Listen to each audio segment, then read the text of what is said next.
Dreamscape presents The Goddess of by Randi Garner, narrated by Abigail, Reno, and Benjamin Crow. Part 1. Step into the darkness. 1. The High God of Death and Curses. The Present. The dreadful day had arrived. "Are you excited about your wedding, Lady Naia?" The servant stuck decorative pins in Naia's hair, each stab a reminder of what was to come.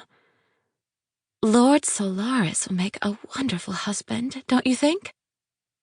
Naia sat on a cushioned chair in the middle of her bedchamber, purposely avoiding her reflection in the vanity mirror. "I can barely contain my enthusiasm," she replied with a fair amount of dry sarcasm in her tone. The servants worked quietly around her, one for each finger on her hand, brushing strokes of gold onto her fingernails, two pinning her hair up off her neck, one at each of her feet. All faces she recognized, but could recite nothing of importance regarding them as individuals. She'd avoided growing close to the servants. They were easily replaceable, and their friendship would only bring her more heartache.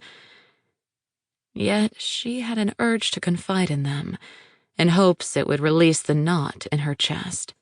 "You look beautiful, Lady Naia." Another servant stepped back to assess the blush on Naia's cheeks. Judging by the lilt of adoration in her tone, she genuinely meant the compliment, though all Naia heard was pity. "The most beautiful goddess in the kingdom."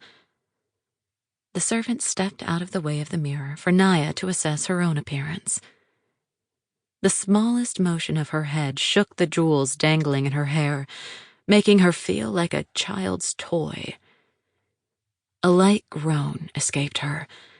The glossy glitter over her eyelids made the green of her irises more vibrant, like a dewy forest in the morning hours.